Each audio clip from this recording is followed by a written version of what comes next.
근데 제가 이제 개척하고 재밌는 점들이 몇 가지 생겼는데요. 하나는 이상한 연락들이 자꾸 온다는 거예요. 내가 목사인 줄 어떻게 알고 목사님 하면서 이렇게 문자 같은 게 막 와요. 전도하는 법에 획기적인 전도 방법을 내가 찾았다. 이 방법으로만 하면 교회 부흥한다 라는 연락이 온다거나, 혹은 목사님 홈페이지에서 봤는데 홈페이지 홍보를 더 잘할 수 있는 방법이 있습니다. 저에게 맡겨주십시오. 이런 연락들이 오곤 하죠. 그런데 최근에 가장 재밌었던 연락은 책이 하나 여기 우편꽂이에 꽂혀 있는 거예요. 비쌀 것 같아. 왜냐면 풀컬러에 종이도 왜 잡지 같은 종이 있잖아요. 이런 걸로 만들어져 있어서 야, 이거 만드는 것도 비쌌겠다 싶은 책이 꽂혀 있는 거예요. 책 제목은 세상에서 가장 놀라운 이야기라는 제목이었어요. 이분이 자신이 과학을 공부해보고 성경을 공부해보니까 예수님의 재림은 2027년 10월 2일이다 라고 이 책에 쓰여 있더라고요. 제 친구는 이 책을 동일하게 바꿔서는 왜 예수님은 10월 2일에 오시냐, 10월 3일 개천절인데 개천절 지나고 오셔야 우리가 하루라도 더 쉬고 가는데 왜 10월 2일이냐 하고서 아쉬워하기도 했는데, 이게 종말론이잖아요. 예수님이 이날 오신다, 그날 이 세상이 멸망할 거고 우리는 하나님 나라에 가게 될 거다라는 종말론인데, 종말론자들이 자주 쓰는 본문이 바로 이 마가복음 13장인 거예요. 예수님께서 다시 오실 때 무슨 일이 있는가에 대해서 기록되어 있다라고 믿기 때문인 거죠. 실제로 저도 인터콥이라는 선교단체에서 훈련을 받았을 때 거기서 뭐라고 얘기했냐면, 마가복음 13장 10절에 보면 또 복음이 먼저 만국에 전파되어야 할 것이니라 그 이후에 내가 올 것이다 라고 말씀하셨다. 그러니까 모든 세상의 모든 나라에 하나님의 복음을 전하자. 그러면 예수님 오신다. 우리가 열심히 복음 전해서 예수님의 재림을 앞당기자, 막 이런 구호를 외치고 그랬었거든요. 제가 그때가 한 20살 때였는데 그 열정이 막 불타오르면서 그래! 복음을 전하자! 막 그러면서 막 불타올랐던 때가 있었죠. 20년 전. 그런데 제가 말씀을 공부하고 묵상하다 보니까 마가복음 13장이 과연 종말의 때를 이야기하는 것이냐라는 의문이 드는 거예요. 이것이 과연 이 세상의 끝날에 대해서 이야기하는 것이냐라는 의문이 드는 거죠. 그래서 그리고 오늘부터 앞으로 오늘을 포함해서 4주간 이 마가복음 13장을 함께 나누며 과연 당시의 사람들이 이 말씀을 듣고 무엇을 생각하게 됐는가 나눠보려고 하는 거예요. 오늘 본문은 예루살렘 성전을 보고 감탄하는 제자들의 이야기에서 시작돼요. 오늘 본문 1절을 보면 이렇게 이야기하는데, 예수께서 성전에서 나가실 때 제자 중 하나가 이르되 선생님이여 보소서 이 돌들이 어떠하며 이 건물들이 어떠하니까 라고 이야기하죠. 그러니까 제자들이 딱 성전에서 나가면서 예수님한테, 예수님 성전 진짜 엄청 멋있죠? 진짜 겁나 멋있죠? 막 이렇게 물어보는 거예요. 왜냐면 이 성전이 굉장히 긴 시간 동안 건축이었어요. 이미도 예수님 때 46년째 이 성전은 만들어지고 있었고, 예수님 돌아가신 이후로도 수십 년간 만들어질 거예요. 약 84년 동안 지어서 완공되는 건물이거든요, 이 성전이. 이스라엘 사람들에게 이 성전은 매우 특별한 의미를 주었어요. 이 성전을 바라보는 이스라엘 사람들은 경외감에 빠져들게 됐대요. 혹시 어떤 건물을 보고 혹은 무언가를 보고 경외감을 느낀 적이 있어요? 놀랍다. 이거 진짜 놀랍다. 저는 유럽 여행 갔을 때 왜 그 성당 같은 건물 있잖아요. 되게 멋지게 지어놓은 거. 그런 거 보면서 멋지다라는 생각을 했던 것 같아요. 최근에도 몇 년 전에도 얼마 전에 페이스북에 과거에 오늘 하면서 갔던 그 사진들이 올라오길래 봤는데 좋았더라고요. 유럽 여행. 또 가고 싶다. 참 멋진 성당들과 건물들이 많더라고요, 유럽에.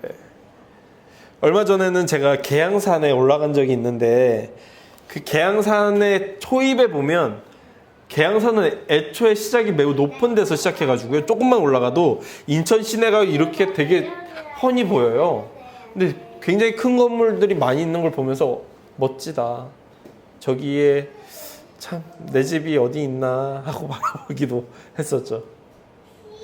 멋진 건물들이 세상에 많고 그 건물들을 보면서 경외감을 느끼게 될 때도 있는데 이스라엘 사람들에게는 예루살렘 성전이야말로 볼 때 경외감이 드는 건물이었어요. 왜냐하면 이 건물이 매우 매우 아름다웠기 때문인데요. 한 랍비는 성전을 향해서 이렇게 이야기했어요. 성전이 완공되는 것을 본 적이 없는 사람은 평생 동안 영광스러운 건물을 본 적이 없는 사람인 것이다. 아니, 그 어떤 건물을 보더라도 성전을 보지 못했다면 헛산 거다 라고 이야기할 정도로 이스라엘 사람들에게 성전은 매우 중요하고 보는 것만으로도 영광스러운 건물이었던 거예요.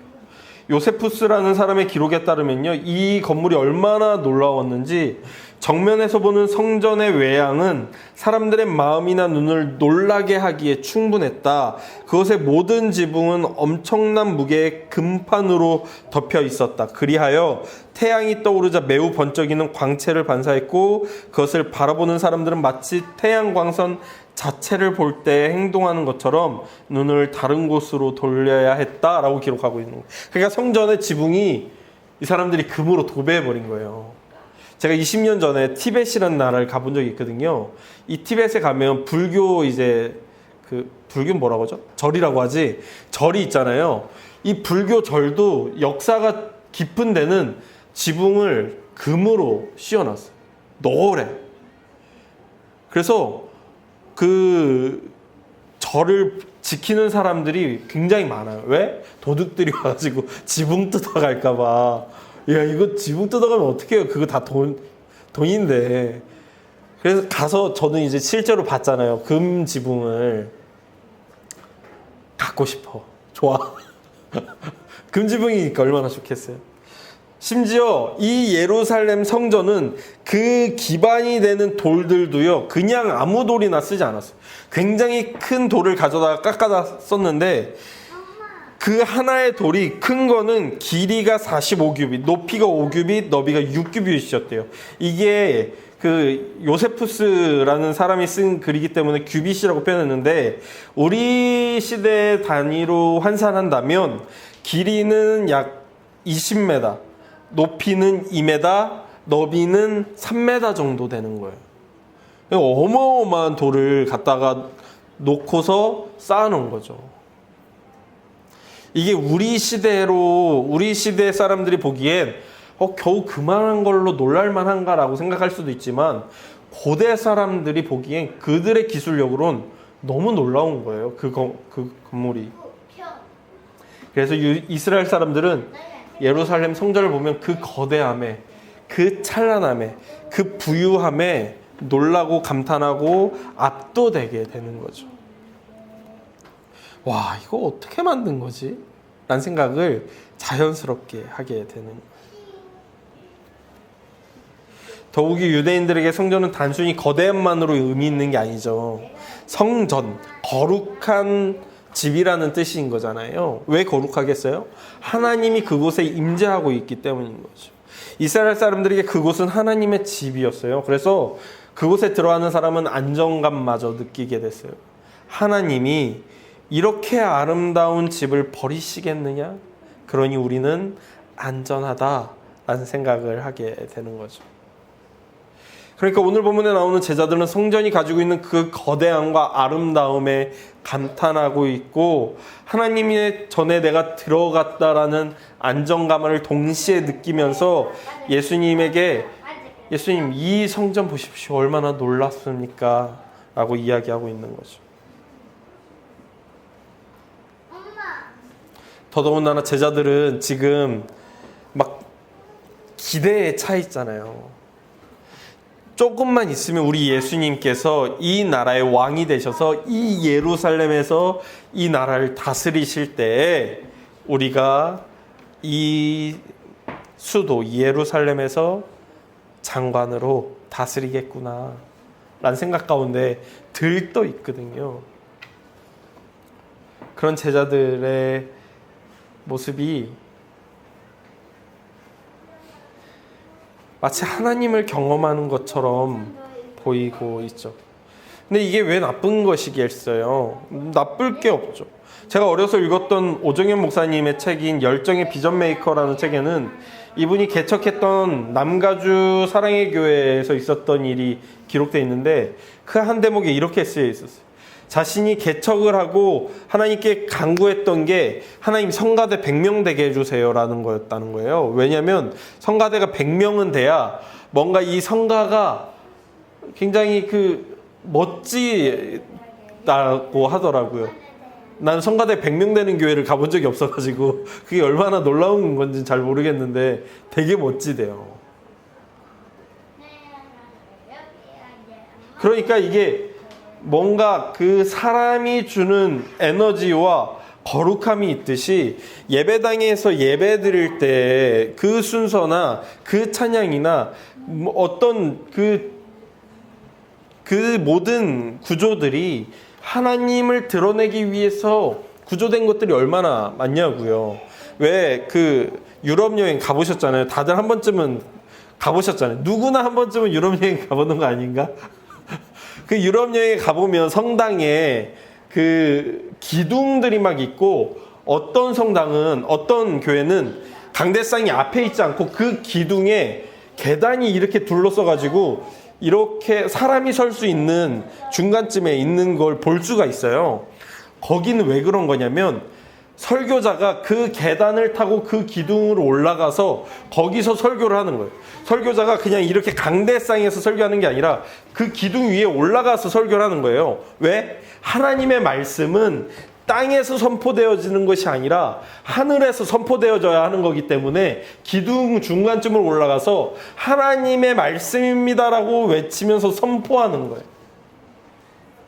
그게 그 위치 자체가 메시지가 되는 거라고.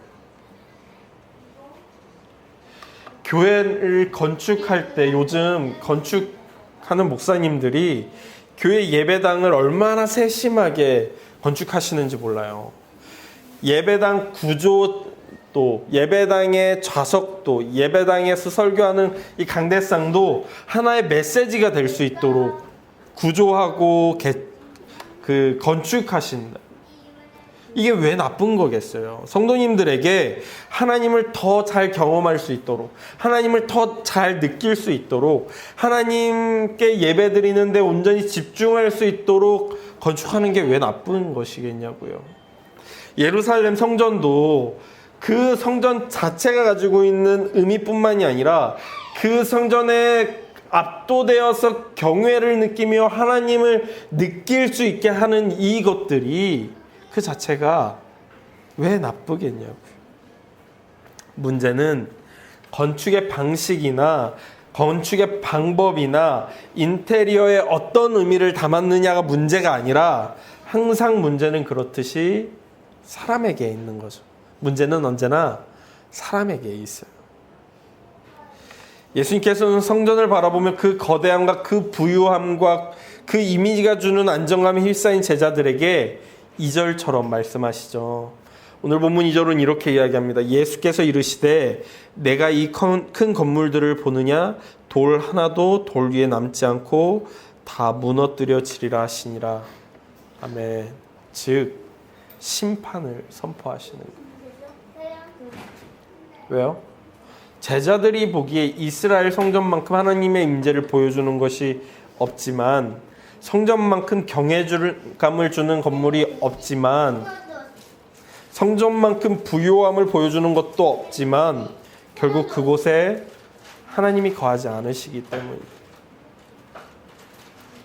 사람들이 하나님 없는 곳에서 마치 하나님이 있는 것처럼 경외감을 느끼고, 하나님이 없는 곳에서 하나님이 우리를 보호해 준다는 안정감을 느끼고, 하나님이 없는 곳에서 하나님이 있는 것 같은 착각을 하고 있는 그곳을 하나님께서 무너뜨려 버리시는 거죠.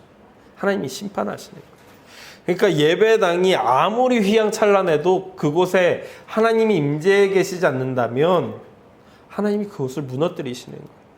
예배당을 수천억을 들여서 짓는다 할지라도 하나님이 그곳에 함께하지 않는다면 하나님은 그곳을 무너뜨려 버리시는 거예요.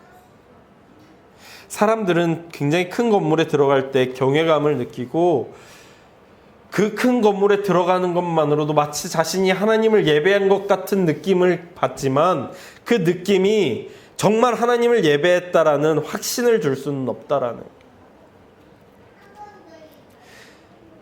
오늘 본문은 12장에서 연결되는데요. 마가복음 12장은 끊임없이 예수님께서 이스라엘 백성들을 향해 너희가 하나님을 떠났다. 하나님과 함께하고 있지 않다. 너희가 하나님을 착각하고 있다라는 말씀이었죠.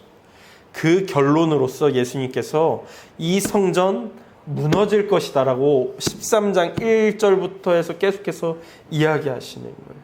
그리고 실제로 예수님이 죽으신 후로 AD 66년에서 70년경에 유대 전쟁으로 인해 성전이 무너져 버리죠.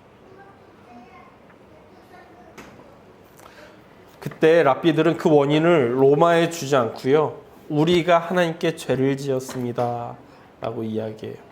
하나님이 우리를 심판하사 그 전을 무너뜨리셨습니다 라고 이야기하죠.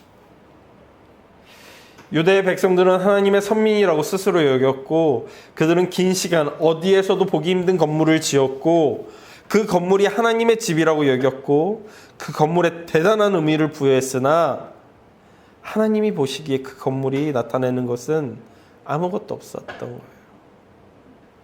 우리는 그것을 오늘 본문에서 보게 되는 겁니다.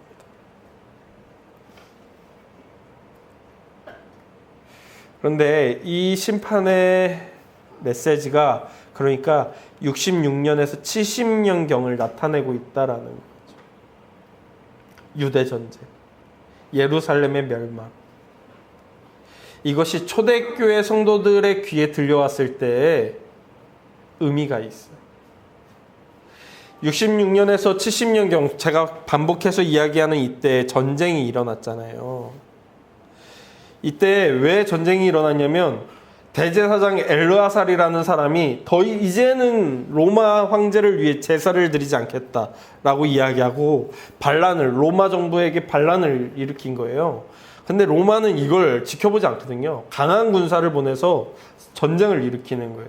그때 티투스라는 황제의 아들을 보내서 예루살렘을 점령해버려요. 그리고는 성전을 무너뜨리고 그리고 이스라엘 사람들을 학살하기 시작합니다. 죽이기 시작하는 거예요. 그러니까 초대교회 성도들은 이 66년과 70년경을 보내면서 유대 그리스도인으로서 이 예루살렘이 무너지고 성전이 무너지고 그리스도인이라는 이유만으로 핍박을 받는 상황 가운데 이 마가복음 13장을 읽게 되는 거예요. 아, 예수님이 이미도 말씀하셨던 일들이 지금 일어나고 있구나. 이걸 보고 있는 거죠. 그리고 13장은 이렇게 이어지게 됩니다. 13절을 보니까요. 또 너희가 내 이름으로 말미암아 모든 사람에게 미움을 받을 것이나 끝까지 견디는 자는 구원을 받으리라.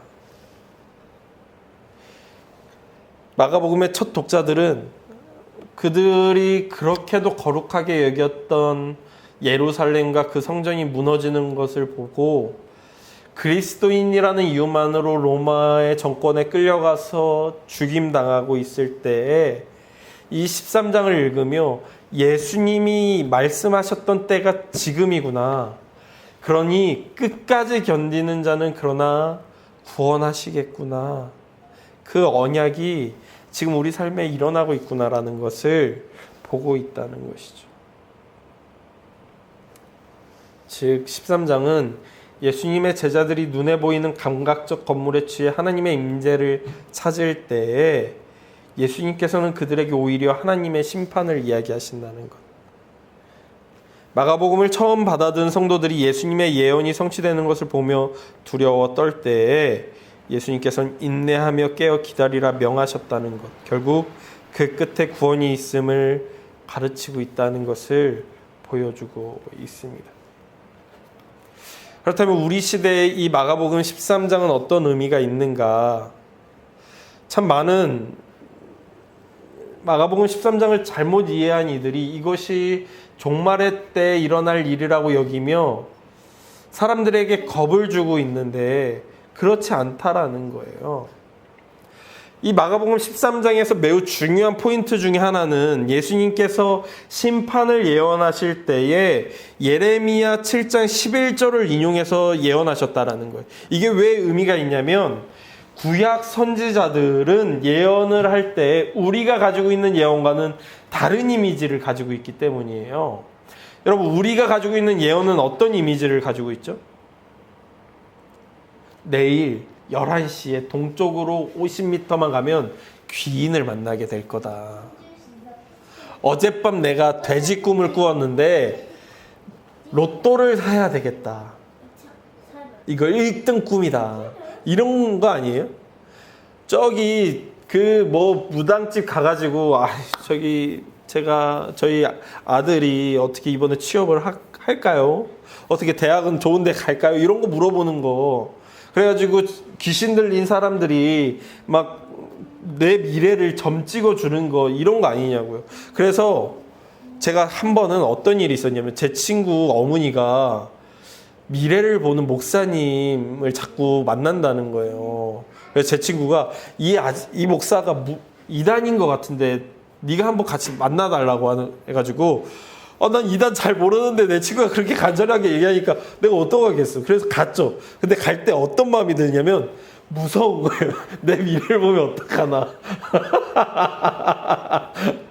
야, 사람 마음이 얼마나 간교한지 여러분은 안 무서울 것 같아요? 여러분들 그런 목사 찾아가봐요. 눈에 아주 살기가 도는데 얼마나 무서운지 몰라요. 그날 만나봤는데 별거 없더라고요.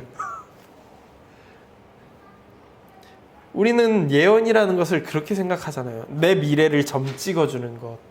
그래서 내 미래가 더 안정적일 수 있는 것. 우리는 예언을 그렇게 생각하죠. 그래서 기도할 때도 하나님 내가 이거 해요 말아요. 하나님 이 대학 가요 말아요. 하나님 이 진짜 가요 말아요. 이런 걸 자꾸 물어보는 거잖아요. 그런데 구약에서 선지자들의 이미지는 그런 게 아니었어요. 구약 성경의 선지자를 나타내는 단어를 여러분 나비라고 해요. 이거는 한 번쯤 굳이 알 필요는 없는데 잘난 척하기 좋은 거니까 너 구약 성경에서 선지자를 뭐라고 하는지 알아? 나비라고 해. 라고 하면 잘난 척하기 좋으니까 이건 알아두자고요. 나비.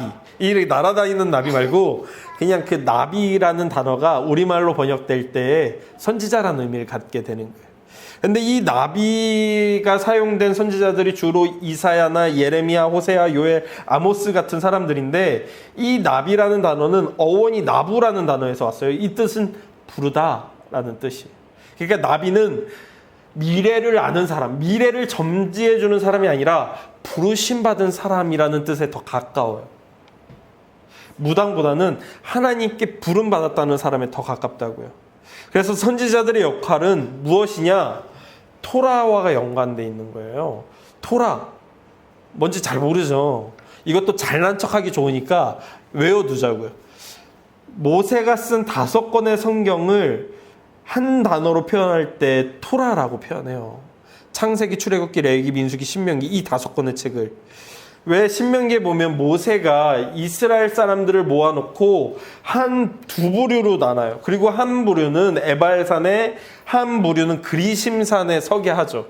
그리고서는 하나님의 율법을 선포하고 이 율법을 따라 순종하는 사람들은 하나님의 축복을 받을 것이며 이 율법을 어기는 사람들은 저주를 받을 것이다 라고 선포하죠.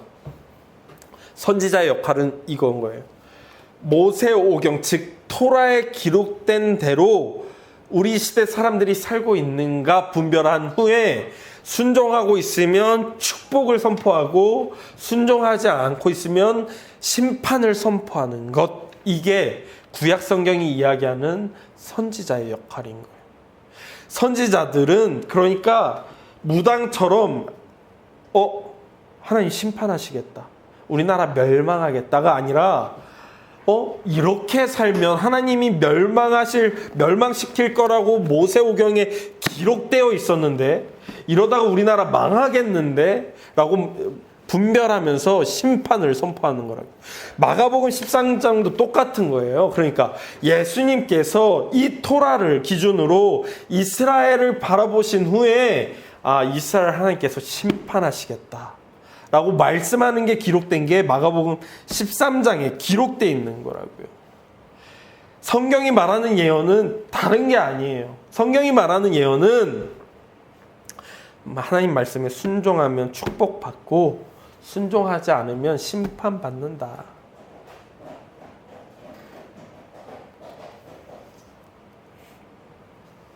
무당이랑은 다른 거라고요.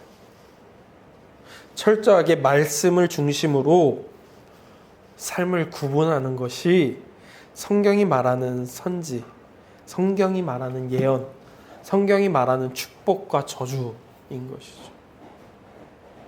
그러니까 어디선가 어떤 목사님들이 내가 기도하는데 하나님께서 당신을 그렇게 기뻐하지 않으세요? 라는 소리를 들으면 그 사람이랑 좀 거리를 둘 필요가 있어요. 어디선가 무당처럼 예언하는 사람을 본다면요, 괜히 찝찝하잖아요. 괜히 찝찝해요. 우리도 잠 잘못 자고 이상한 꿈에 찝찝하듯이 그런 사람한테 이상한 말 들으면 괜히 찝찝하니까 거리를 둘 필요가 있어요. 괜히 그런 거에 귀 기울일 필요가 없어요.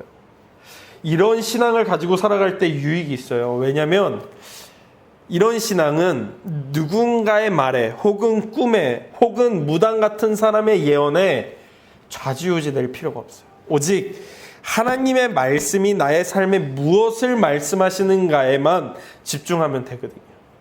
사람의 일개 한 명의 사람의 말에, 누군가의 어떤 예언 같은 이상한 헛소리에 우리의 중심이 움직일 필요가 없는 거예요. 그러니까 처음에 제가 서론에 얘기했을 때 받았던 그 헛소리 같은 책, 10월 2일에 예수님께서 오신다는 그 헛소리 같은 책에 우리 마음이 흔들릴 필요가 없다라는 거예요. 요즘 유튜브에 이상한 전도인이라는 사람의 영상이 많이 올라오더라고요. 그런 것도 조심할 필요가 있어요.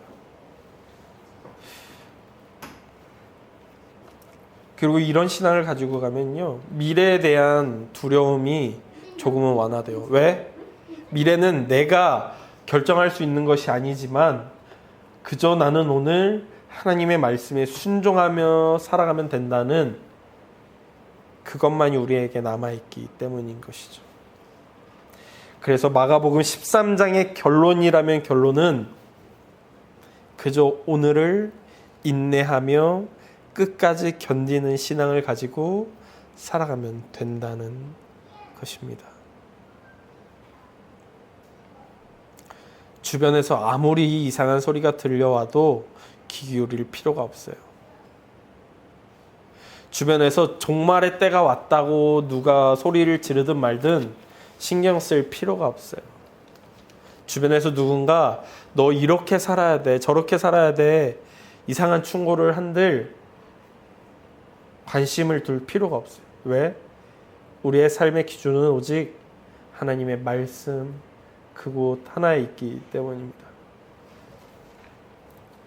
하나님이 부르시는 그날, 하나님 앞에 서는 그날까지 그저 말씀 앞에 정결한 우리가 되길 소망합니다. 그저 말씀 앞에 순종하며 인내하는 우리가 되길 소망합니다. 그저 말씀을 따라 끝까지 살아내는 우리가 되길 간절히 소망합니다. 기도하겠습니다. 하나님, 어떤 이들이 마가복음 13장을 가지고 끊임없이 종말의 때를 이야기합니다.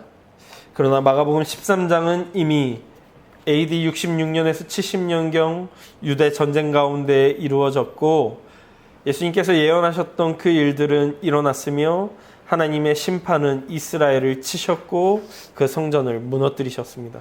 그러므로 사람의 감각이 하나님이 있다라고 여겼던 모든 것을 무너뜨리시고 그저 말씀에 순종하는가 안 하는가로 자신을 돌아보라고 다시금 명령하십니다.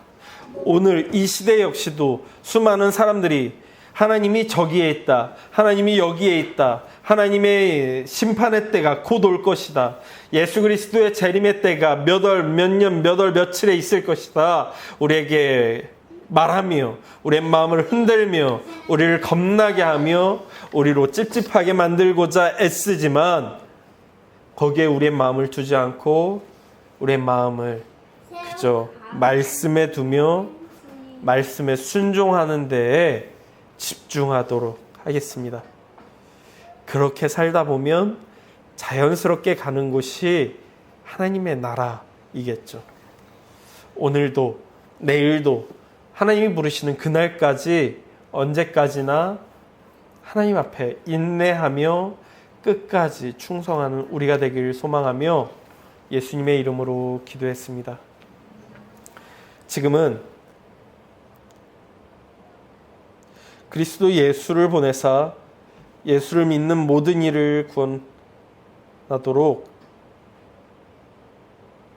우리에게 믿음이 되어주신 그리스도 예수의 은혜와 예수를 보내사 우리를 사랑하시며 예수를 죽이시기까지 그 은혜를 나타내신 성부 하나님의 사랑과 우리가 하나님의 부름을 받는 그날까지 언제까지나 인내할 수 있도록 인도하시며 힘주시는 성령님의 은혜가 죽는 그 순간까지 순종하며 죽는 그 순간까지 말씀에 믿음을 두는 우리 모든 성도들 가운데 함께 할지어다.